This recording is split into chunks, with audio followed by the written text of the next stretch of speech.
Good evening and welcome. My name is Eric Ortiz and I'm the president of the Lowry Hill East Neighborhood Association, or LHENA. Thank you for joining us for this LHENA Talk with Dr. Remi Douah and Cynthia Prosek. LHENA Talks is a monthly speaker series that brings our community together to discuss important community issues and spotlight amazing work being done. Tonight is our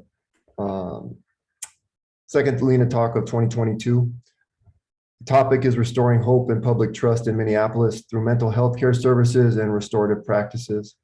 Our speakers, Dr. Remi and Cynthia, will each talk about their work in mental health and restorative practices.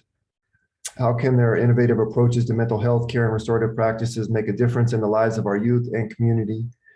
Dr. Remi and Cynthia will explain their work, the services they provide, and the impact they have seen from mental health assessments, community building, circle trainings, and more. After each speaker talks, we'll have a Q&A session with the community, and both Dr. Remi and Cynthia will have an opportunity to answer questions from the community. This talk will be recorded and shared publicly for future viewings. Before we get started, I want to review LHENA's online code of conduct. LHENA is a nonprofit, nonpartisan organization that represents the Minneapolis community of Lowry Hill East, also known as the Wedge. We welcome discourse, but we ask that everyone here be respectful when they speak or comment on Zoom. Please respect the views of others without personal attacks. We also ask that you leave yourself on mute unless called on. If your comments are in violation of our online policy, a moderator will give you a warning. If your comments continue to violate our online code of conduct, you'll be removed from the talk. Deliberately unmuting and causing a disruption, cursing, or the use of hate speech will lead to immediate removal. We're looking forward to a great talk this evening. We are honored to have two great speakers to talk about their work in restorative practices and mental health. Dr. Remi Douah is an innovative and strategic healthcare leader with years of experience in collaboration, community health, analysis, and implementation of human-centered design. He's executive director of 846S, a nonprofit organization that brings mental health care services to the streets for people who have experienced trauma in marginalized and underserved communities. He also is a senior public health advisor in human factors and human-centered design at the Center for Design and Health, the College of Design at the University of Minnesota. He's a highly skilled healthcare professional whose vision and technical know-how in urban planning, public health, project management can contribute significantly to improve health outcomes in underserved communities. Remi is going to talk about mental health and wellness and his work with 846S and at the University of Minnesota. What is the future of healthcare and mental health services? How do we bring healthcare services to the streets for people who have experienced trauma in marginalized and underserved communities? How do we create restorative communities in Minneapolis, especially with young people, and bring together residents, organizations, faith-based groups, healthcare professionals, and law enforcement to build stronger and safer communities in the city? Cynthia Prosek is the executive director of Restorative Justice Community Action, a nonprofit organization providing community-based restorative services throughout Hennepin and Ramsey County. She has over 20 years of experience in restorative practices and collaborates with a network of volunteers, leaders, and agencies. Her work draws on the knowledge and wisdom of the community through a racial equity lens to create a more just criminal legal system for all people. Cynthia is going to talk about restorative practices and her work with Restorative Justice Community Action. What is restorative work and how is it done? What is the best way to address our community's public safety needs and challenges using restorative practices? How does she collaborate with her network of volunteers, leaders, and agencies? How does she draw on the knowledge and wisdom of the community to create a more just legal system for all people? And how can our whole community, residents, business owners, employees, customers, patrons, all work together to create more connected, inviting, and prosperous streets for everyone? I want to thank Dr. Remi and Cynthia for being here. Dr. Remi, we'll start with you. Thank you so much, Eric, for giving me the pleasure to be in your midst and with my colleague, Cynthia. I will start by saying that my journey into this arena started as a result of my son, Isaac, who was quite affected by the murder of George Floyd in 2020. So we visited, my wife and I, and Isaac visited, George Floyd Square, and we were at Say the Name, which is like a makeshift cemetery with the name of numerous BIPOC folks who were been gunned down by the police. At that point, my son was very, shaken by the landscape, the display. And he asked me 3 questions. The first one was, Dad, why are they killing us? And he was referring to the police. And he said, what did we wrong? That was the second question. What did we do wrong? And he kept asking the same question over and over. And remember, 2020, George Floyd Square was packed. So I didn't anticipate those questions, but the whole crowd now was looking at us in terms of what was going on to his family. And next thing I know, people are coming to console him because he was also crying. So then his last question was, Dad, what can we do to prevent it? And he kept asking this question, what can we do to prevent this carnage? It's unacceptable, and there's no reason why we should be, taken down like that by the police. So at that point, as a Black father, I was speechless. I was, for the first time, we, like any father, we like to say something, but I couldn't even, budge a word. I was completely speechless. So as a result of that, my son said, I haven't felt well for a while. I need to see a therapist. Needless to find out that finding a therapist was not a simple act. It took between 6 months to 9 months to even find a therapist to address the issue that the community is dealing with. In my case, I was fortunate to find, to have a close friend of mine, Tanya Young, who was a therapist, marvelous therapist, who was able to step in and, have many sessions with Isaac. So as a result of that, one day out of nowhere, my son came and said, Dad, this shit is working. I said, what do you mean? I'm referring to the young people talking to us, right? And he said, therapy is working for me. I'm sleeping well. I don't have any nightmares. I think I have an answer to my last question, which is what can we do? So he said, we need to set up a nonprofit that will focus specifically on young people and mental health. I said, what do you mean? He said, well, it's working for me, and I think all my friends should have access to mental health therapists. That was the beginning of my journey into this lane. So as a result of that, we set up a nonprofit, 846S, which stands for 8 minutes and 46 seconds, which we thought was the amount of time that the police officer was on George Floyd's neck. But with the trial, we realized it was 9 minutes, some 30 seconds or so. Long story short, we got into it. My son said, you're going to be working for us as a secretary for this organization, and we're going to do the work. And by that, it meant they decided to have a podcast to keep it a buck. And through the podcast, they will go to the streets and talk to their peers, encourage their peers to get mental health treatment, open themselves, make themselves vulnerable. And in addition to that, he said, Dad, I'm fortunate to have 2 parents and I can drive to the suburb. How about if we bring therapy to the hood? And I said, what do you mean again? Because I'm being challenged by young people, right?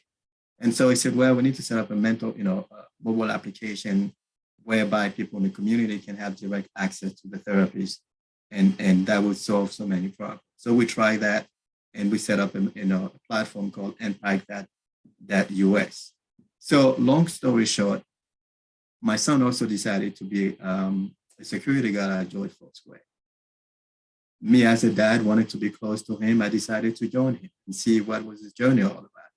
So I took 2 chairs with me and I sat down by Say Their Names.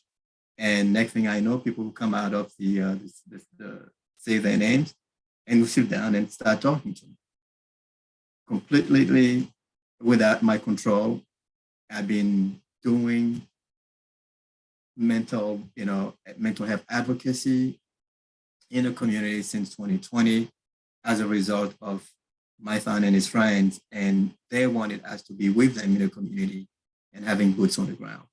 So that's how I got into the business. I didn't plan to create 846. It was completely youth-led, and I'm glad the youth are carving a path for us to understand them and how they could be players in reimagining, the healthcare delivery system when it comes to BIPOC population and mental health.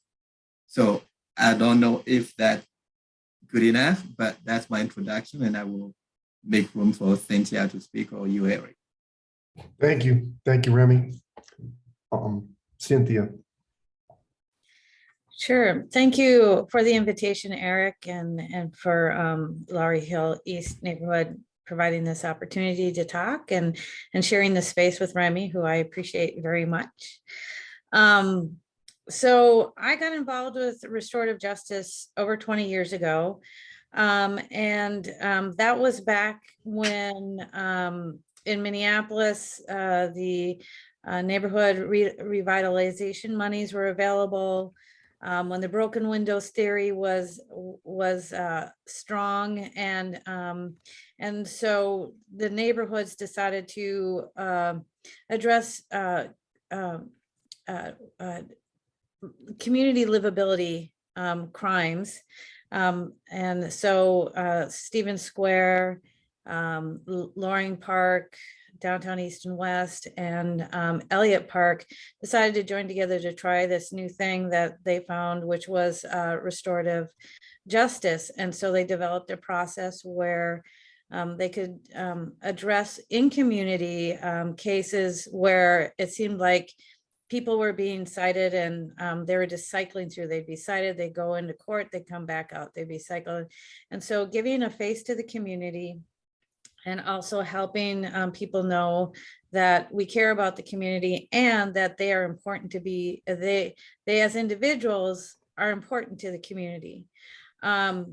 So one of the things to really be clear about restorative justice is that it is not a end all be all, one size fits all pill. Like, it's not a magic pill. It's not going to solve all things. It's not going to be, everybody can do it immediately. It is a living practice. It's not a systemic practice. In that, I mean that you have to live and breathe into this work. It's all about restoring people back to their humanity. That means that we need to be human with one another, that we recognize people make mistakes, that we work with them to understand, where they are and what they need to move forward. Also, as a community, what were we missing, or what do we need to know to help them to move forward? And this has developed, for me personally, has developed over the last 20 plus years in how really moving out of a punitive mindset and the community being able to say, this is what we need, from a punitive mindset, really into a restoring back humanity and restoring back to community mindset. So Restorative Justice Community Action started as an adult program, diversion program with the city of Minneapolis. And 1997 was our first case. In 2005, we became a nonprofit serving all of Minneapolis for adult cases. And most of the cases actually were students from the U of M with underage consumption cases. So we were dealing a lot of like older youth, being those in the college age, learning how to be respectful in a community that they're sharing momentarily as they're going to school, and to know that there's a community there that cares about them and also cares about the community.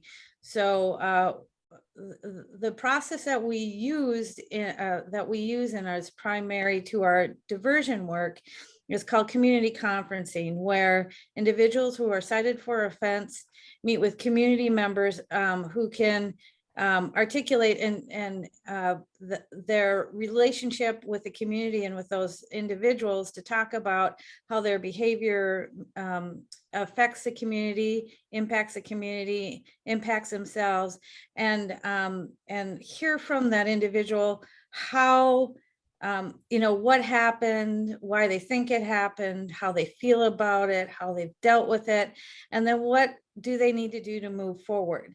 And together they create an agreement that everybody, through consensus, so everybody has a part in creating that agreement, but also in the success of that is so they are all journeying together through with that individual because they're all invested in the success of the individual. So they create an agreement for that individual to reconnect positively with the community, repair any trust that they feel like they need to repair trust with the relationships, repair any other harms to the extent possible, and also look at themselves. What is it that I really want to focus on to help me move forward and towards the goals that I have to be in community in a positive way that I want to be. So it's really, again, like I said, it's about bringing humanity back into this process of acknowledging that certain behaviors that we charge as crimes are affecting everyone. They're affecting the person who does it. They're affecting the community that directly surrounds it.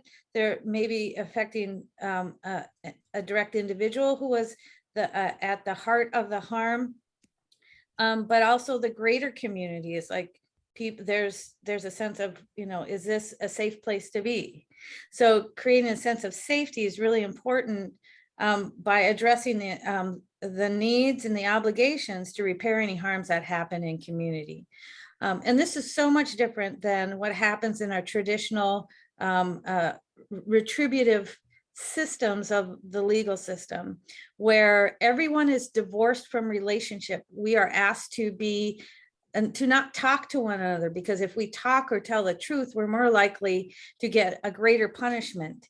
If you are, it's adversarial in our traditional system. We are trying to avoid accountability rather than to accept accountability. There's less likely an opportunity to say you're sorry. And if you do say you're sorry, it's way at the end after this long time of avoidance before you can say you're sorry. And so what restorative justice does is put that the immediacy of the relationships at the center of it. So we're talking about what happened, how people are affected, and then what needs to be done by whom to move forward.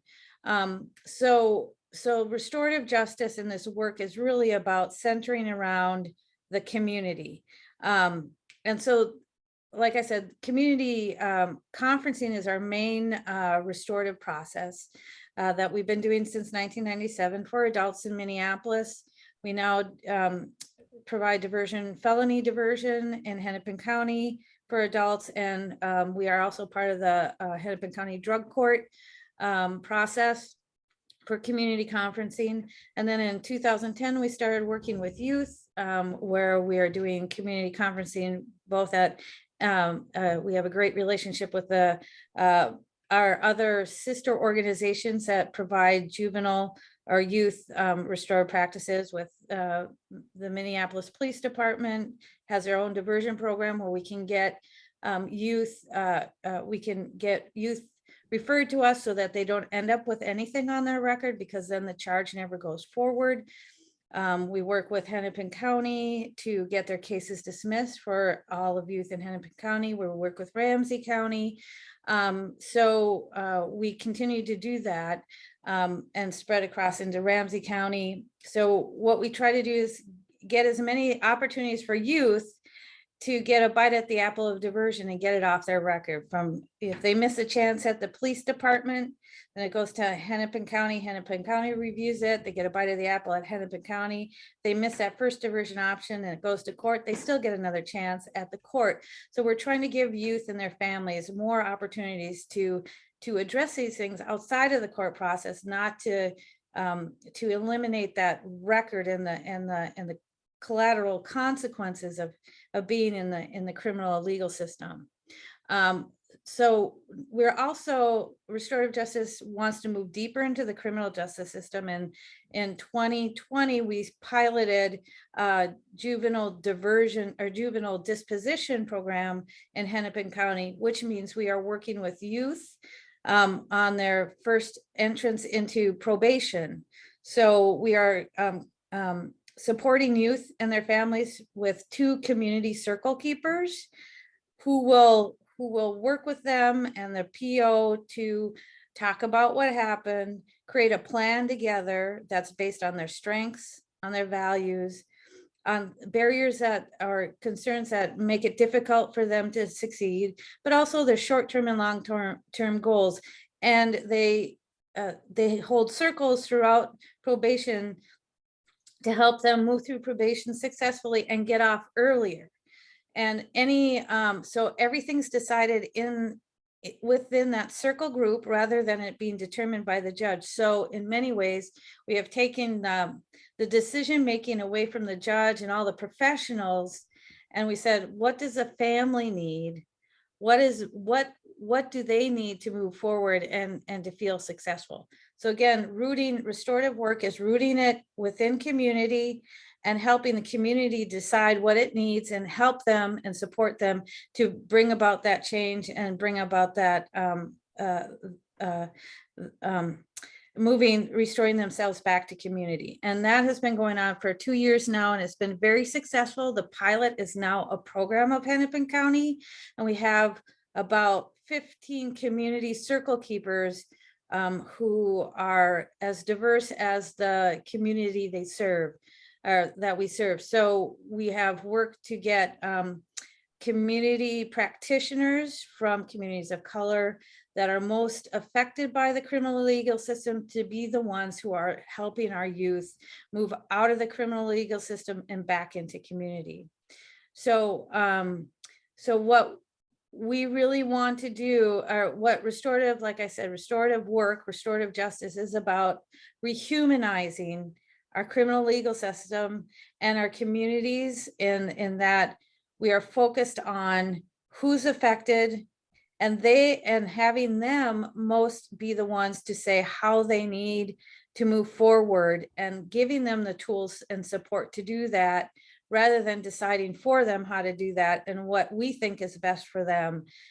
They are at the center. They're the ones that are helping us to know what they need, and then we are supporting them through that process. So I think that's a good introduction to restorative work, and I'll leave it at that. Thank you. Thank you, Cynthia.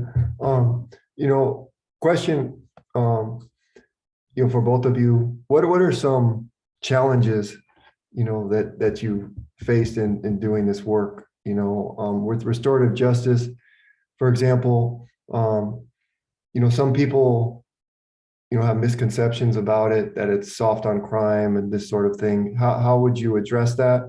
And then for Remi, for you, just what are some of the challenges of helping people cope with trauma, and how can, the work that you do just in terms of listening, getting therapy help? All right. If you don't mind, Remi, I'll go first. All right. So, yeah, soft on crime. What is soft on crime? Soft on crime means, for me, soft on crime means that we're not paying attention to accountability.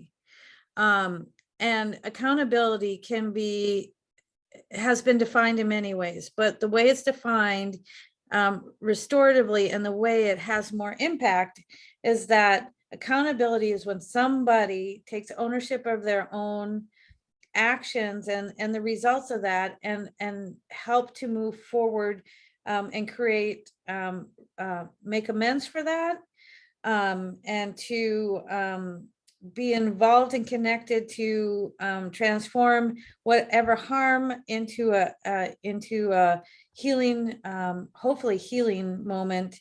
But accountability is harder in a restorative process because you are meeting face to face with people that you don't know, telling them what you did. So if you think of yourself back as a youth, like as a kid, and you may have done something wrong, it was so much easier to avoid accountability, like pretending it didn't happen, running into a corner or saying, no, I didn't do it. But when, like, say your parent brought you over to the neighbor's house because you threw a baseball through a window or whatever and said, okay, now you have to go over there and you need to say you're sorry and to say and to help fix whatever is broken. That's so much harder, that you have to face what you have done and have other people know that you have done that. And then, but also releasing that fear of facing that accountability makes it so much easier to move through it. when we aren't able to face it, we hold on to it. We create senses of shame over it. We create labels of criminals and good and bad people. But really, we've all made mistakes. We've all worked, and we've all made mistakes. And hopefully a lot of us have learned how to be accountable for our actions, specifically in our close network of friends and families. It's really difficult to do, but if we can do that with them, then we can do that with our community. And so it's creating that sense of being accountable to others in a larger community sense. Thank you. Yeah, Remi? thanks, Cynthia. I think that for me, the challenge or the challenges come in so many forms. The first one for me has been to move from an intellectual activity to a journey. It's easy to look at the data from Hennepin County and write a beautiful paper and publish.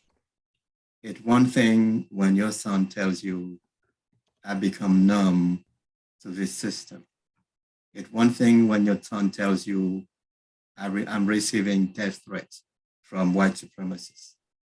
It's another thing when your son tells you, Daddy, we have to be right all the time, because a single mistake, you're not coming back. So for me, the challenges start there. It's a natural process as a father, knowing that, sadly enough, the color of your skin has dictated other people's behavior. So I'm not talking about the system, I'm not talking about healthcare, I'm talking about the participant in this system that we have inherited, right? Another layer of challenges for me came about moving myself into the shoes of the people that I dealt with. By that, I mean, I will easily spend 10 hours at George Floyd Square because that was where everybody was. There was COVID, no job. You could see somebody from college graduate to garbage collector. It was everybody there. I would listen to people and to realize that we have been very good at talking about the social determinant of health, but we haven't been able to actually act on it and use all those elements for an intervention to address mental health. And by that, I mean, when a youngster tells me, why would I go see a therapist if my belly is empty? Is that a mental health issue? Is that an economic issue? Is that an education issue? Is that a justice issue? So the challenges pile up. So the first thing we have to look at is the basic need. If you look at Maslow's hierarchy of needs, you as a father, you'll be triggered to respond to them before you think about mental health. So for me, mental health was never an issue. It was how do you go about it? To this day, you will never see me wear a t-shirt that says 846 or I'm into mental health, because I wanted to intersect with people at their humanity level. When you see me at George Floyd Square or outside of George Floyd Square, it's me. Nothing says mental health, because again, that's a labeling that we have surrounded ourselves with that kind of created a barrier. People are often surprised when I say who I am after maybe 5 minutes of conversation to realize that, hey, this dude, I can talk to him. Or they will say, go talk to Isaac's dad. You see, another challenge has been around not necessarily the lack of mental health facilities or providers. For me, the line of work that I've done taught me that it's more how do you prepare people from overcoming those barriers themselves and say, yes, I want to try. It took my wife and I 14 years to get our son to go see a mental health therapist, because he's been an activist that smoked young people in the community for years. We could see it, but you can drag the horse to the fountain, but you can't force the horse to drink the water, right? So it took George Floyd to break that veil. you know. So I see more the challenges at an individual level and then at a structural level. At the individual level, the work that we've done was how do we encourage the youth to become advocates? And my work is more in that space. It's not necessarily about treatment. They themselves have to be ready. They say that when the students are ready, the teacher will show up. It's the same principle. But in order to do that, you have to address the basic needs. When someone tells you, Doc, I haven't eaten for days. I think I'm contemplating getting to prostitution. How do you reconcile all those elements that I mentioned earlier and help that person? Because prostitution is real. It's an exchange of commodities. And so for us, one way to look at it has been to say, okay, first of all, why don't we feed you? Why don't we walk? Why don't we get you the McDonald's you need or the food that you need so your belly's full? Now we can start talking. Because think about it, Eric. When your child or your nephew, whoever you're carrying says, I need food, you're not thinking about mental health. They need food, period. So let's bring the whole journey to the basic need that we all have and eventually helping them with getting over the barriers, internal cultural barriers.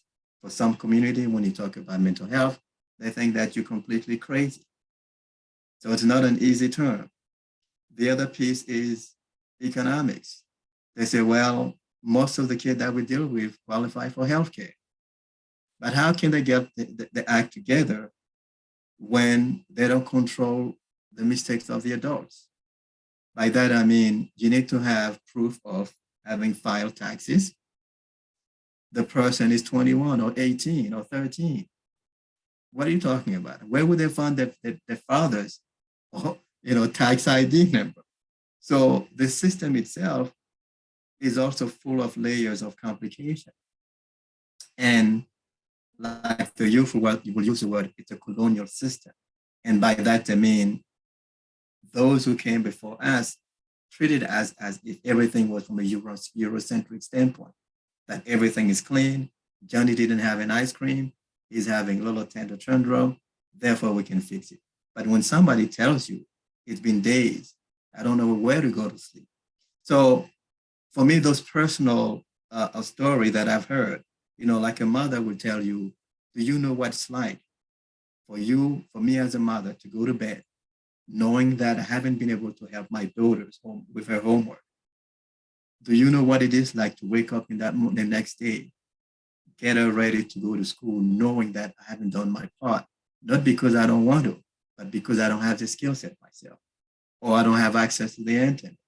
So is it mental health or is it economic? I go back to asking those questions, and then once we enter into the mental health delivery system itself, it's a different story because we need to look at the cultural competency, the historical distress of the system itself, and there are tons of literature around why some people don't trust the system that we have. You can go back to the Tuskegee experiment where they were, inflicting Black people with the syphilis virus for years. So you have to overcome all those barriers. But at the end of the day, what we do is more turning the people that we come across into their own advocates. And that's what it is, advocacy at your own level, and you coming to the point where you say, yes, I'm ready for it. One of the things that I've told the kids is, if you're in an environment where you hear your friend say, I was so mad last night, I almost killed my girlfriend, or I was so mad last night, I almost kicked my cat, I tell the youth, bring your friend, give my number to your friend, and have your friend call.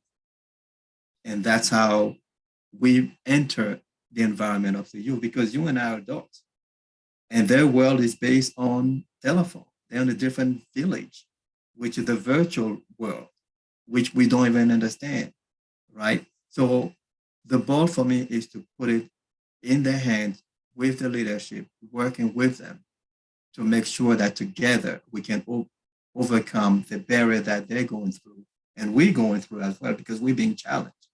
You see what I'm saying? And then eventually enter in that system of what the system looks like and how can we improve it and so on and so forth. So I can go on and on, but I think I want to leave space for the, community to ask questions, or you, Eric, yourself. But it's real. It's not an intellectual exercise.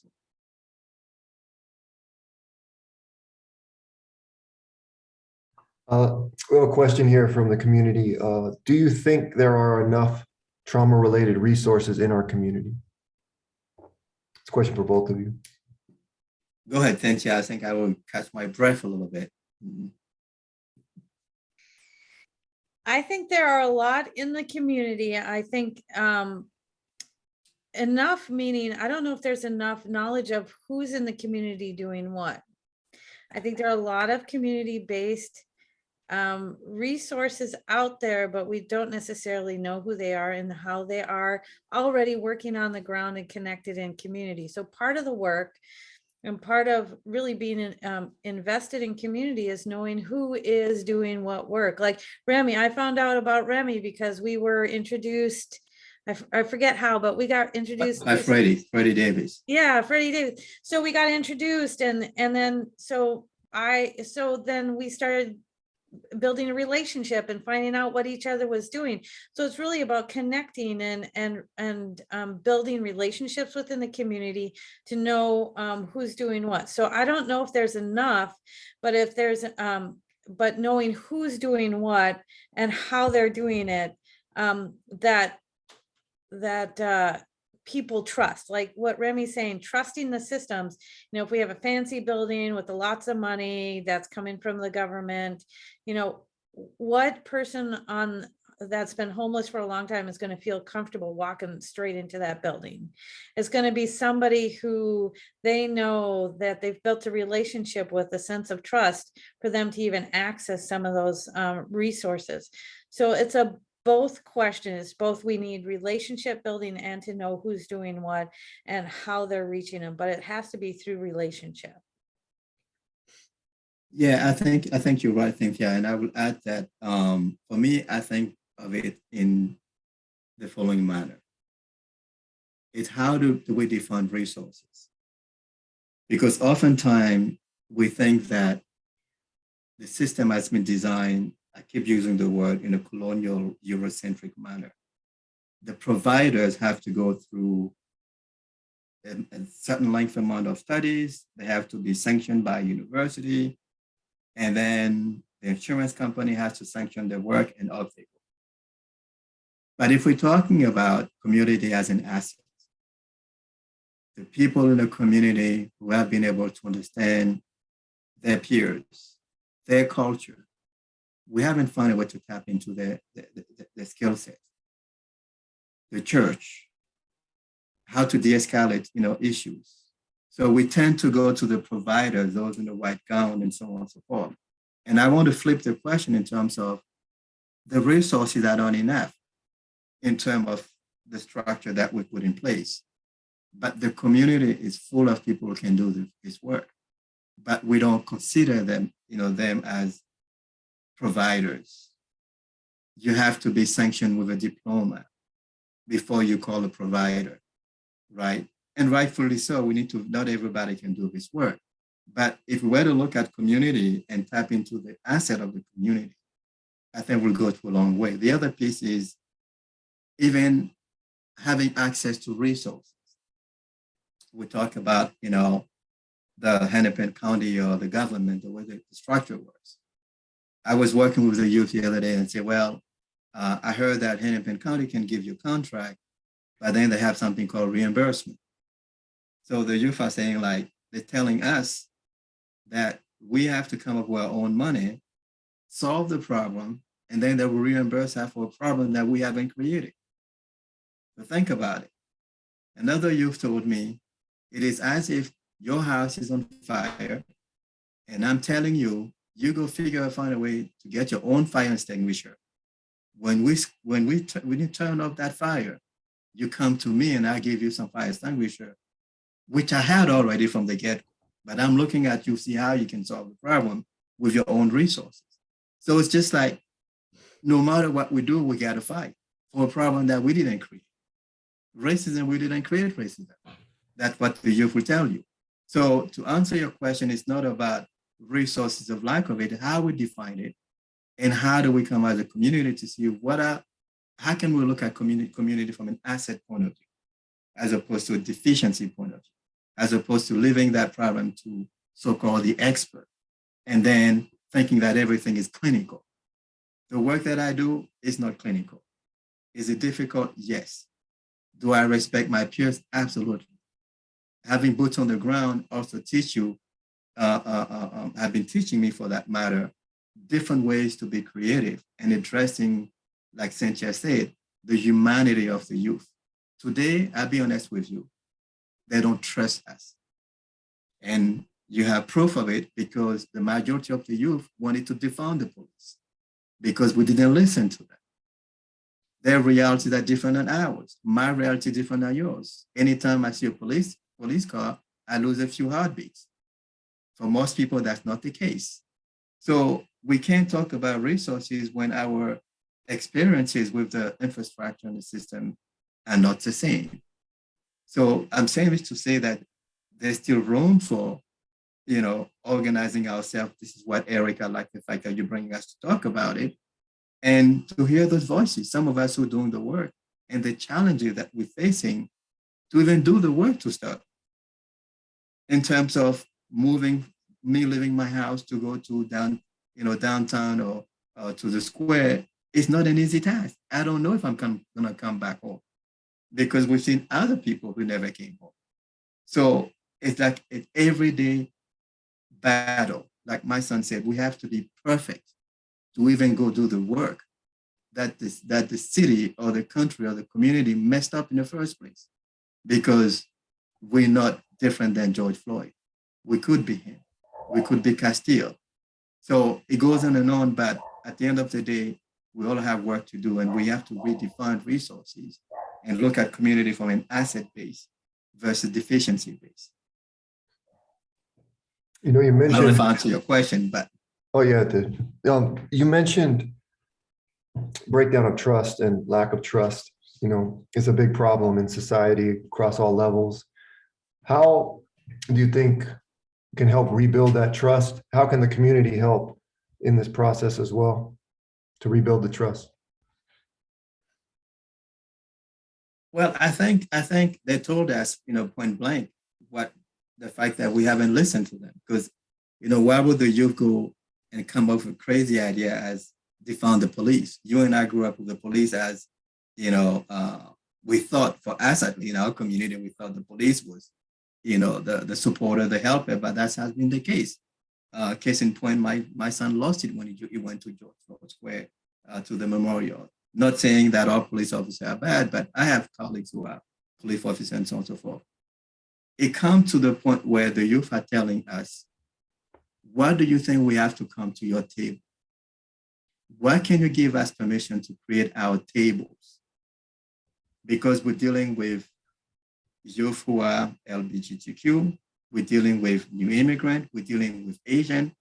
So it's about creating enough tables for them, with them, and by them, and be invited to listen to what they have to say. It's no longer parenting going one way. It has to go 2 or 3 different ways. And they're waiting and they're looking for an opportunity for us to come to their tables so that they can tell us what's going on. But oftentimes, we are the adult, we think that we have all the answers. But there's still opportunity to do it. One of the things that we do with our podcast is to go on the street, boot on the ground, talk to the kids, and then examine the content of those podcasts. What do they say? What are the trends? How do they like to be, to deliver this healthcare delivery system? How do we can imagine that healthcare delivery system that works for them? Because at the end of the day, we're just passing the baton. They have to carry that baton and decide what the future is going to look for, right? Because we're the adults, So that's my take on the trust issue. I don't know if I answered your question, but that's what comes to my mind, Eric.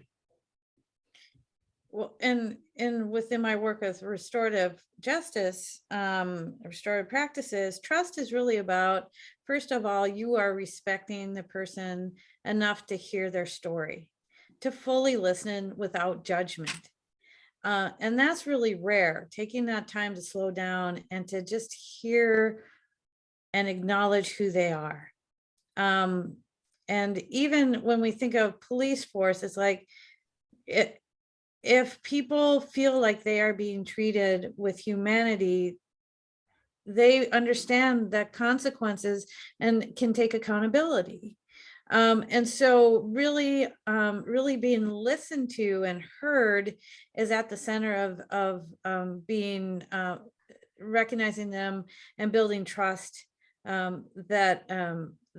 because we haven't been listening very much. We've been talking at each other. We've been talking past each other. We've been yelling. We've been calling people out rather than calling people in. And really, restorative practices are about calling people in, where we're holding people accountable, but we are keeping them close and supporting them through that process of moving through that accountability and into healing. And I don't want to say healing as in fixing all things, but towards a place of where people feel like they are feeling more whole. So we're on the journey with them, but we are not doing it for them. We're doing that with them, and they are owning the process. And I think that's where trust is built, is if they realize that we are with them and not against or doing things to them or for them. You know, there's a stigma with mental health, you know, that talked about, there's stigma with restorative justice. How do you think we destigmatize these things and make them more accessible to the public, to mainstream, so that they have an understanding of what it really means to, you know, what restorative practices really mean, and what mental health and wellness and self-care really mean, and how they can help people? How do you think we make it more accessible to the public?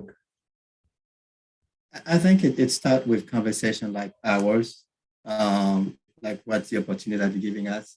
I'm reaching an audience that I may not or will never have a chance to talk to, but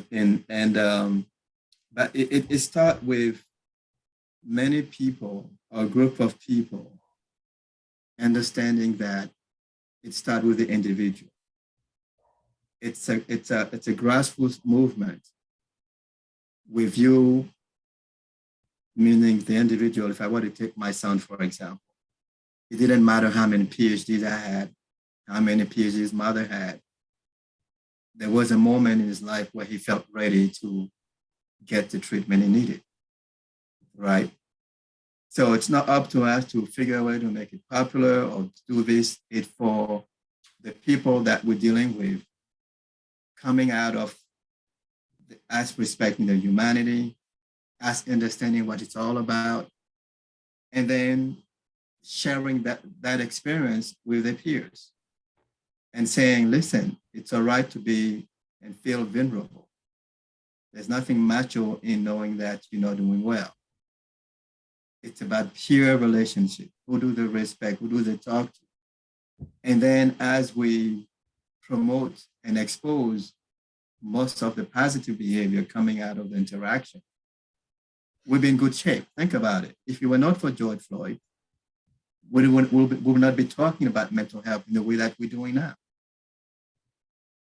Simply because for many people, they thought it was for the most affluent people who have, you know, there's all kind of stereotype around mental health. Either you completely cuckoo or you don't have access to it. But what I'm seeing now is more people have become more comfortable with it. At least I spent at least over 2 years being on the street, and I continue to do that.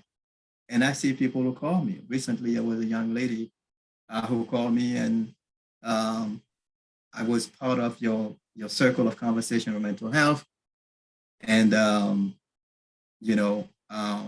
like to know more about it. And to realize that the person was, 14.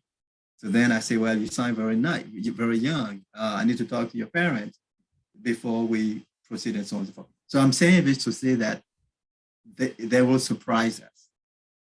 You see what I'm saying? There's not a date, but the movement is taking off. The summer is coming. We're going to be at George Floyd Square. We're going to have boots on the ground. We just need an opportunity and the resources to do the work. You know, that's how I see it. And I'd like to touch a little bit on this question in the chat about how do we guide our youth to avoid the violence? It's a very difficult question because so much of where youth are, they're surrounded by violence. So how do you avoid it if it's surrounding you? So that's a very, so I don't know if we can guide our youth, but what we can do, and this is part of the work that we've been doing in especially with the juvenile probation cases, where some of them are the carjackings and the violent carjackings and weapons offenses, is really listening to the youth and what are their hopes and dreams, recognizing the strengths they have in their own life, and then what are the things that are the barriers. And so much of the things that are stopping them from being their best selves is really, there's traumas that they've all gone through. Many of them have seen their friends die in front of them. They've lost them in those car accidents or by gun violence. There's poverty, their mothers working, so many hours and can't be home for everything. And the youth not having mentors that they feel comfortable to talk to. And so they're trying to deal with all this trauma within their peer group, and not having a good sounding board for them to bounce off people who have experienced the same thing and made it through. So really having mentors who have been through that and supporting those mentors in our community who have gone through some of that stuff and helping them to be there for our youth is really important. And that's where I think we need to talk about the assets of the community. As a nonprofit organization, I could say RJCA, we are the ones doing all the work, but really our best work is that we are tapping into the community providers who are from the communities most affected by this violence, who are trained circle keepers, who are helping youth move to journey through this process of learning how to discover who they are and to gain that strength of resolving conflict and finding a new way to be in the world and find support once they're outside of the probation, so that it's not just a one and done, but we are supporting them, and so that we also help them know that they still have support once they're out of quote unquote the system, but they know where they can find their support and how to look for it, and also then can be support and mentors for others going through the same thing that they just went through. So it's about sharing that experience and then carrying that knowledge to the next person. So it's not about just one isolated person, but we're talking about the ripples expanding into the community. And that's the best way we can help our youth find a way out of the violence. And we have time for one more question for each of you. For people who want to help, get involved in restorative practices or help stop the violence, create a culture of peace, what recommendations would you have for people on how they can help and get involved? Well, I think you could go, Cynthia, since you. Oh, yeah, specifically for restorative practices, if you go to our website, you can send us a message. We do have opportunities to observe our process, because restorative justice is an experiential learning. It is not a book learning.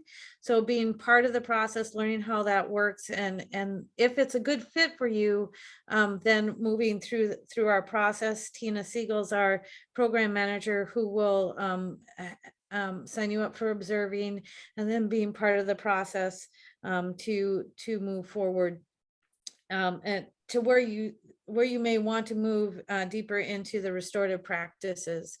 That's one way to get started in that. I think for me, it's about having conversation with those who do the work. I'd be glad to talk to anybody who is willing to have a conversation with me. But it starts with thinking about you as an adult dealing with someone who is less fortunate. Mm-hmm. And if you can humanize that relationship, it's not about what can I do for others, but what can you do for yourself in understanding yourself? Because at the end of the day, let's think about it. We're just lucky. We're lucky that we had the people who brought us to this world take care of us in the way that we succeeded. Are we better than anybody else? I would say no. It's pure luck because no one chooses their parents. You don't go to the Mall of America and I say, I want this daddy or this mommy. No, we have no control of it. But the environment that the people who bring us here are responsible of is nurturing and caring. And sometimes they can do it and sometimes they cannot. So if they cannot do it, then that's where the whole notion of a village steps in, and us looking at ourselves as villagers and taking care of those who are less fortunate. And sadly enough, it sounds a lot easier than being done. We also live in America. America was founded on racism. It was founded on rapes. It was founded on, it goes on and on. This is not a pretty historical place that we come from. So we can not think in terms of everything was clean and dandy before we got here. We know our story. We got divided, divide and conquer. They divided Black people against white people, against China, Asian, and so on and so forth. Now we have to repair it. So it's not about repairing those who are less fortunate. It's about repairing ourselves. What role do we play in our white privileges? What role do we play in our education privileges? What role do we play in our economic privileges? So it's not about helping others. It's about helping yourself.